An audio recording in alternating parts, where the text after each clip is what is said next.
தொடங்குவது. நம்ம தமிழ் தாயை வாழ்த்தி தொடங்குவோம். தமிழெங்கள் பேச்சு, தமிழெங்கள் மூச்சு, தமிழெங்கள் உயிர். அனைவரும் எழுந்து நிற்போம். தமிழ் தாய் வாழ்த்தை சேர்ந்து பாடுவோம்.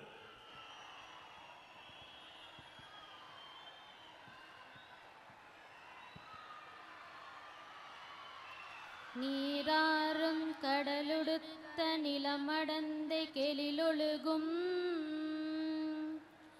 சீராறும் வதனமென திகழ் பரத கண்டமெதில் தெக்கணமும் அதிர் சிறந்த திராவிடனர் திருநாடும் தர்க்க சிறு பிறை நுதலும் தரித்தனரும் திலகமுமே அர்த்திலக வாசனை போல் அனைத்துலகும் இன்பமுற எத்திசையும் புகழ் மணக்க இருந்த பெரும் தமிழனங்கே தமிழனங்கே உன் சீரிலமை திறம் வியந்து செயல் மறந்து வாழ்த்துதுமே வாழ்த்துதுமே வாழ்த்துதுமே. நன்றி. வந்தோரை வரவேற்பது தமிழ் பண்பாடு. நமது கழக கண்மணிகளே, உங்களை வரவேற்க போற்றுதலுக்குரிய பாசத்திற்குரிய பொதுச் செயலாளர் இல்லை மாண்புமிகு அமைச்சர் அண்ணன் என் ஆனந்த் அவர்களை வருக வருக என வரவேற்கிறோம். மதிப்புக்கும் மரியாதைக்குரிய மாண்புமிகு முதலமைச்சர் மற்றும் மாண்புமிகு அமைச்சர் பெருமக்கள், மாண்புமிகு சட்டமன்ற உறுப்பினர்கள், மாவட்ட செயலாளர்கள், அணி தலைவர்கள், பகுதி கிளை தளபதி நெஞ்சில் குடியிருக்கும் தோழர்களே, தாய்மார்களே, உங்கள் அனைவருக்கும் என்னுடைய முதற்கண் வணக்கத்தை தெரிவித்துக் கொள்கிறேன். இங்கு நான் ஒரு அமைச்சராக இங்கே நிற்கிறேன் அப்படின்னு சொன்னா அது எனக்கோசம் மக்கள் ஓட்டு போடவில்லை. முழுக்க முழுக்க 234 தொகுதியிலும் தலைவர் ஒருவருக்காக மட்டும்தான் வாக்களித்தார்கள். அதற்கு நாங்கள் உண்மையாக இருந்து மக்களுக்கு சேவை செய்வோம் என்பதை இந்த நேரத்தில் தெரிவித்துக் கொள்கிறேன். மாண்புமிகு முதலமைச்சர் சொல்வதெல்லாம் மக்களுக்கு சேவை செய்வது மட்டும்தான் உங்கள் வேலையாக இருக்க வேண்டும், எக்காரணத்தை கொண்டும் தப்பு செய்யக்கூடாதுன்னு சொல்லக்கூடிய ஒரே முதலமைச்சர் நம்மளுடைய தலைவர் தளபதி தான். எப்போதும் சட்டமன்ற உறுப்பினராக இருக்கலாம், அமைச்சராக இருக்கலாம், ஆனால் நான் என்றும் தலைவர் தளபதியுடைய தொண்டனாக கடைசி காலம் வரைக்கும் இருப்பேன் என்று கூறிக்கொண்டு எனக்கு வாய்ப்பு கொடுத்த அனைத்து நல்ல உள்ளங்களுக்கும் நன்றி கூறி விடைபெறுகிறேன்.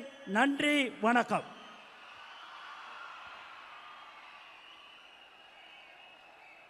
தளபதியின் தொண்டனுக்கு நன்றி. அவரை தொடர்ந்து முன்னாள் அமைச்சர், மண்ணின் மைந்தர், மதிப்பிற்குரிய வாரிய தலைவர் அண்ணன் கூப்பா கிருஷ்ணன் அவர்களை சிறப்புரை வழங்க அன்போடு அழைக்கிறோம்.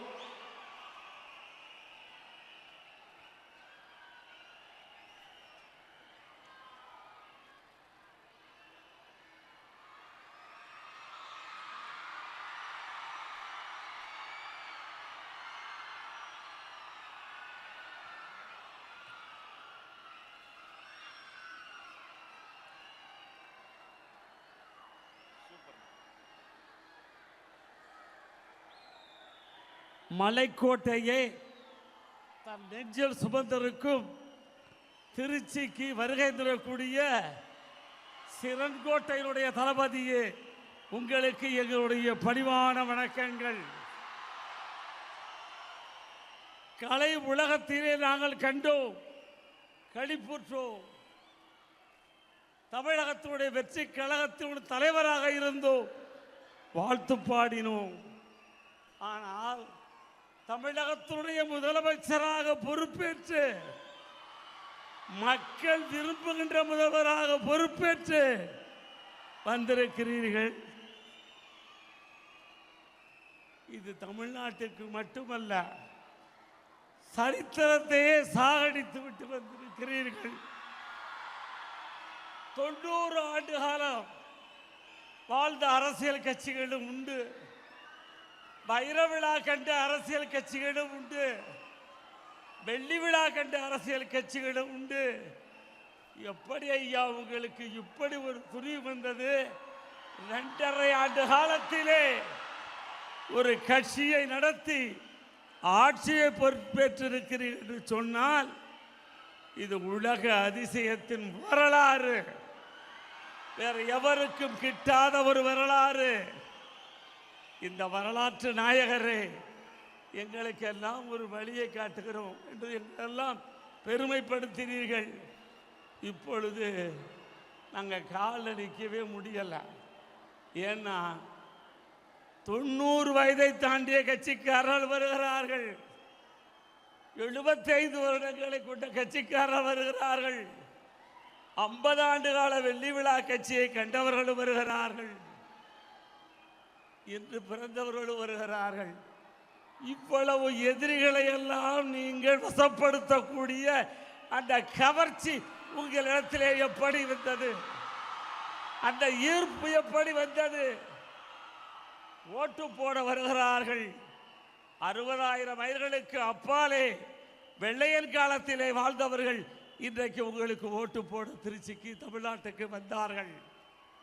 அரபு நாட்டிலே இருந்தவர்கள் வந்தார்கள், ஈழ நாட்டிலே இருந்தவர் வந்து ஓட்டு போட்டார்கள். இப்படிப்பட்ட இந்த கவர்ச்சியை கண்டு நானெல்லாம் உங்களிடத்திலே வந்த பொழுது என்னை என்ன சொன்னார்கள் தெரியுமா? பிழைக்க தெரியாதவன், அரசியல் கட்சியை தேர்வு செய்ய முடியாதவர் என்று சொன்னார்கள். ஆனால் இன்றைக்கு நான் பார்க்கிறேன், உங்கள் தொலைநோக்கு சிந்தனையிலே நாடு வந்ததால் இன்றைக்கு வாழ்வற்று இருக்கிறேன்.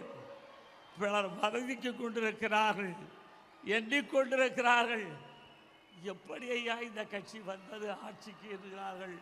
இனி ஆராய்ச்சி செய்வதற்கே உலக நாடுகளே ஒன்று கூடி பல்வேறு பல்கலைக்கழகத்திலே ஆட்சியை ஆய்வு செய்வதற்கு இருக்கிறார்கள். அப்படிப்பட்ட திறம் வாய்ந்த தலைவர் அவர்களே, வாழுங்கள் பன்னெடுங்காலம், வளருங்கள் புகழோடு. தமிழ் கூறும் நல்லுலகத்திற்காக நீங்கள் எடுக்கக்கூடிய வாளுக்கு நாங்கள் துணை இருப்போம். முதல் முறையாக வந்தீர்கள், உங்களுக்கு வாள் கொடுத்தோம். இன்றைக்கு ஆட்சி பொறுப்பேற்று வந்திருக்கிறீர்கள், உங்களுக்கு செங்கோல் தருகிறோம். இந்த செங்கோல் வளையாமல் எங்கள் திருச்சிராபுரத்தின் மண்ணிற்கு மகிமை சேர்க்கின்ற வகையிலே வந்திருக்கிறீர்கள். வருக வருக வருக.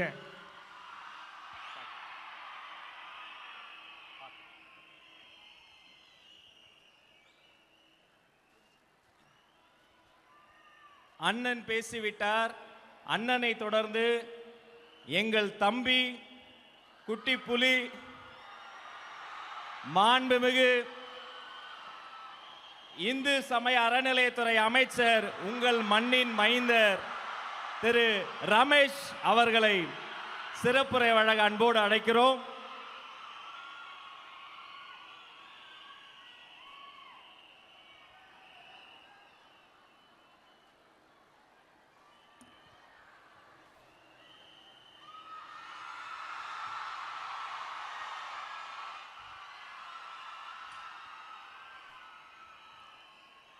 அன்னை தமிழிற்கு முதல் வணக்கம். என் ஆருயிரான தலைவர் தளபதி அவர்களுக்கு உயிர் வணக்கம்.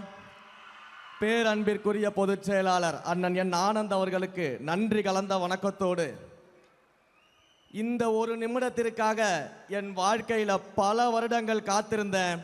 இப்படி அண்ணனை கூப்பிடணும், எப்படி கூப்பிடணும்? மாண்புமிகு தமிழ்நாடு முதலமைச்சர் அண்ணன் தளபதி அவர்களே அப்படின்னு கூப்பிடுற அந்த ஒரு நொடிக்காக பல வருடங்கள் நாம் எல்லாம் தவம் இருந்தோம். அந்த தவம் இன்றைக்கு நிறைவேறி இருக்கிறது. முறை செய்து காப்பாற்றும் மன்னவன் மக்கட்கு இறையென்று வைக்கப்படும்னு ஒரு திருக்குறள் இருக்கு. நீதி நெறி தவறாமல் ஆட்சி நடத்தும் ஆட்சியாளரை மக்கள் தலைவராக இறைவனாக கொண்டாடுவார்கள் அப்படின்ற திருக்குறள் நம்முடைய மாண்புமிகு முதலமைச்சர் அவர்களுக்கு பொருந்தும். இன்றைக்கு இந்த திருச்சியில் அண்ணன் அவர்கள் நன்றி சொல்வதற்காக வந்திருக்கிறாங்க. இதே திருச்சியை தங்களுடைய கோட்டை கோட்டை என்று சொன்னவர்களுக்கெல்லாம் அதை வெறும் மனக்கோட்டை தான் காட்டி அதையும் உடைச்சி இந்த மலைக்கோட்டை மாநகரை தளபதியின் கோட்டையாக இன்றைக்கு நாம் மாற்றி இருக்கிறோம். சாதாரண நபர்கள் எல்லாம் வேட்பாளராக நிக்க வச்சிருக்கிறாரு. சாதாரண குடும்பத்தவர்களை வேட்பாளராக நிக்க வச்சிருக்கிறாரு. இவங்கெல்லாம் நம்மளை எதிர்த்து ஜெயிச்சிட முடியுமா அப்படின்னு பகல் கனவு கண்டுகிட்டு இருந்தாங்க. ஏன் சாதாரண குடும்பத்திலிருந்து வந்த என்ன ஸ்ரீரங்கம் சட்டமன்ற தொகுதியின் வேட்பாளராக அறிவிச்சாரு.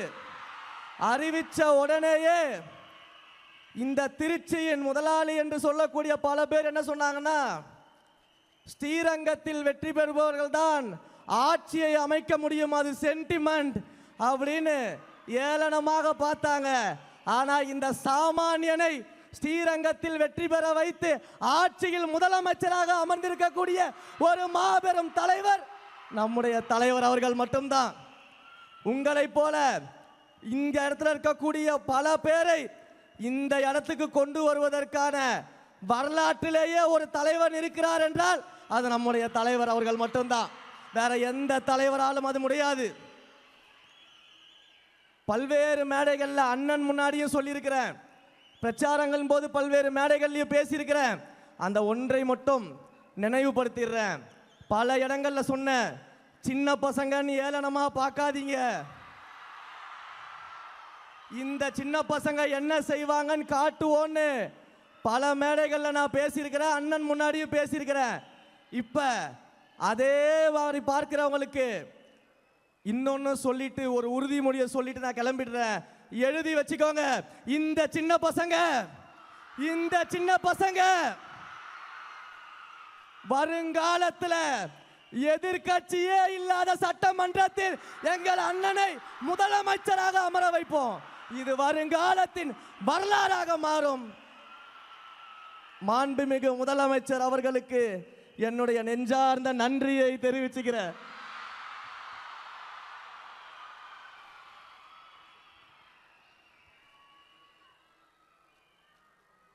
நன்றி.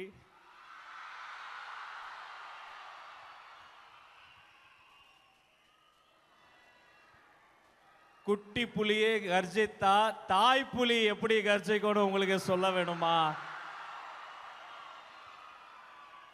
ஒரு நொடி யோசித்து பார்க்கிறேன். இதே திருச்சியில 1008 கெடுபிடிகளுக்கு நடுவே உங்களை பார்ப்பதற்காக ஓடோடி வந்து நின்று அன்று உங்க அண்ணனா உங்க தம்பியா நம்ம தளபதியா மக்கள் விரும்பும் வேட்பாளரா வந்த மனிதர், எடுத்த சபதம் வேட்பாளரா வந்த மனிதர் எடுத்த சபதம் முடித்து, இது பதவி கிடையாது, பொறுப்புக்கு வந்த ஒவ்வொரு நாளும் தாய்மார்களுக்கும் தமிழுக்கும் முதலிடம் கொடுத்து இதோ உங்கள் முன்னால் உரையாற்ற வருகிறார் மாண்புமிகு தமிழ்நாடு முதலமைச்சர் அண்ணன் தளபதி சி ஜோசப் விஜய் அவர்கள்.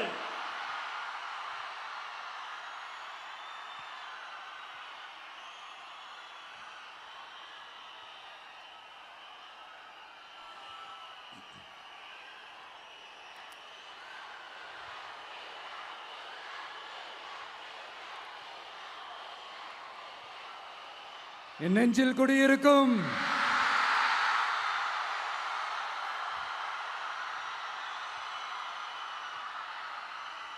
தமிழக மக்கள் உங்கள் அனைவருக்கும் என்னுடைய வணக்கமும் என்னுடைய நன்றிகளும்.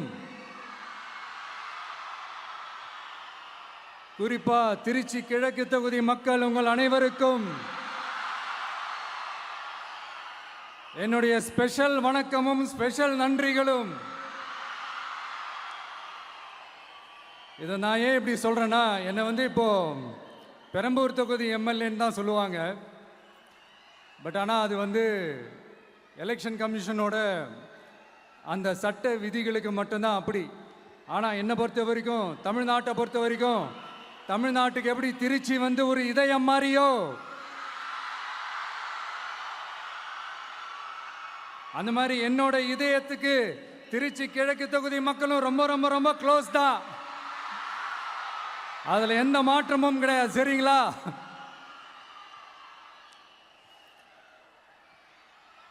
ஆட்சிக்கு வந்து சில வாரங்கள் கூட ஆகலை.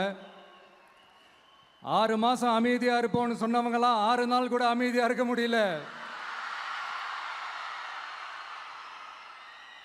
ஆட்சிக்கு வந்து அரை மணி நேரத்திலே ஆரம்பிச்சிட்டாங்க. பாவம், ஒரு கல்யாண வீட்டிலலாம் போய் புலம்பிட்டு இருக்காங்க. நான் சொன்னதெல்லாம் நடக்குதா? 1 by 1 எல்லா புலம்பல்ஸும். அது மாதிரி இத்தனை வருஷமா மாற்றி மாற்றி உங்களை ஏமாத்திக்கிட்டு இருந்த இந்த 2 பேரையும் வேண்டாம்னு சொல்லி ஒதுக்கிட்டு உங்களுக்காக உண்மையா உழைக்க வந்த உங்க விஜய, உங்க அண்ணனை, உங்க தம்பிய முதல் அமைச்சரா இல்ல முதல் சேவகனா ஆக்கியிருக்கிறீங்க. தலை வணங்கி ஒட்டுமொத்த தமிழக மக்களுக்கும் இந்த நேரத்தில் என்னுடைய நன்றியை தெரிவிச்சுக்கிறேன்.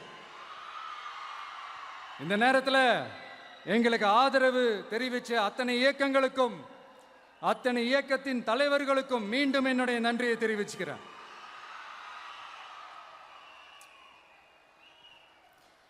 புரட்சி தலைவர் எம்ஜிஆர் அவர்களுடைய முதல் தேர்தலில் கூட இந்த அளவுக்கு ஒரு ஓட் பர்சன்டேஜ் வாங்கலை அப்படின்ட்டு நிறைய பேர் சொன்னாங்க. ஆனால் நீங்கள் டிவி கேட்க அவ்வளோ நீங்கள் ஆதரிச்சிருக்கிறீங்க. நான் எம்ஜிஆர் அவர்களோடலாம் நான் கம்பேர் பண்ணல. எம்ஜிஆர் தான். ஆனால் நாம பெரியார், அண்ணா, எம்ஜிஆர் அவர்கள் வழியில் ஒரு அன்பா உழைக்க வந்த உங்க விஜய், அவ்வளவுதான். 1977 நீங்க போடாத ஓட்டை 2026 நீங்க போட்டிருக்கிறீங்க. என்ன ஒண்ணு, இன்னும் கொஞ்சம் அதிகமா ஆதரிச்சிருந்தீங்கன்னா கொஞ்சம் நல்லா இருந்திருக்கும். பட் பரவாயில்ல, ஃபியூச்சரில் வரப்போகிற எல்லா தேர்தலையும் உங்களுடைய முழு சப்போர்ட்டை என்னால் வாங்க முடியுன்ற அந்த ஒரு நம்பிக்கை இப்போ என் மனசில் ரொம்ப ஆழமாக பதிஞ்சிருக்கு. ஏன்னா நீங்கள் அமைச்சு கொடுத்துருக்கிற இந்த ஆட்சியில் எல்லா நன்மைகளையும் நீங்கள் கண்கூடா பார்க்க தான் போறீங்க அப்படின்ற அந்த கான்ஃபிடென்ஸும் இப்போ என் மனசில் ரொம்ப ஆழமாக பதிஞ்சிருக்கு. யார் எந்த நிலைமைக்கு எந்த பொசிஷனில் போனாலும் இந்த கிண்டலும் கேலியுமா பேசுறது இருக்கத்தானே செய்யும். நம்மளை பற்றி, நம்ம அரசியலை பற்றி, நம்ம பேச்சை பற்றி இந்த கிண்டலும் கேலியுமா பேசிட்டு தானே இருப்பாங்க. அவங்க எல்லாருக்குமே என் சைட்லேருந்து ஒரே ஒரு ரிக்வெஸ்ட், தயவு செஞ்சு நிப்பாட்டிடாதீங்க. தயவு செஞ்சு கண்டினியூ பண்ணுங்க. நீங்க தான் என்னோட எனர்ஜி ஃபோர்ஸ். நீங்க பேசிக்கிட்டே இருங்க, பேசிக்கிட்டே இருங்க, பேசிக்கிட்டே இருங்க. நான் மக்களுக்கு தேவையான நல்லதை செஞ்சுக்கிட்டே இருக்கேன், செஞ்சுக்கிட்டே இருக்கேன், செஞ்சுக்கிட்டே இருப்பேன். அடுத்து இப்போ நம்ம புதுசாக அந்த சூட்லாம் போட்டு வரோம்ல, அதை பற்றி கூட நிறைய பேர், ஏன் நாமெல்லாம் கோட் சூட்லாம் போடக்கூடாதா? அதிகாரம் செய்கிறவங்களும் ஆதிக்க சக்திகளும் மட்டும்தான் கோட் சூட்லாம் போடணுமா என்ன? அப்பெல்லாம் எதுவுமே கிடையாது. நான் என்ன கலர் கலராவா போட்டு வரேன்? 2 கலர், நம்ம எல்லாரும் மனசு மாதிரியே பிளாக் அண்ட் ஒயிட். எல்லாத்திலும் பிளாக் அண்ட் ஒயிட்டா இந்த விஜய் இருப்பான் அப்படின்னு காட்டுறதுக்கு தான் அந்த கலர். அடுத்து அந்த பிளாக் கூட யாரை குறிக்கும், எதை குறிக்கும்ன்றது நான் சொல்லி தான் தெரியணும்னு அவசியம் இல்லை, அது உங்களுக்கே நல்லா தெரியும். எல்லாத்துக்கும் இப்படி வழக்கம் சொல்லிக்கிட்டு நசன் பேசுகிற டைப்பும் நம்ம கிடையாது. உங்களுக்கே தெரியும், அதிகபட்சமாக எல்லா மீட்டிங்களும் 20 நிமிஷம்குள்ளே தான் நான் பேசியிருக்கிறேன். அதனால் இப்போ மக்கள் என்கிட்ட என்ன சொல்கிறாங்க அப்படின்னா, இந்தப்பா விஜய், நீ எங்களுக்காக உழைக்கிறதுக்காக வந்திருக்கிற அந்த வேலையை மட்டும் பாரு, உன்னை பத்தி பேசுறவங்கள நாங்க பாத்துக்கிறோம் அப்படின்னு சொல்லிட்டாங்க. சரி, ஆனது ஆச்சு. இப்ப என்ன, உனக்கு எதிரிகளே இல்லையா அப்படின்லாம் கேட்டா அப்படிலாம் நான் சொல்ல மாட்டேன்.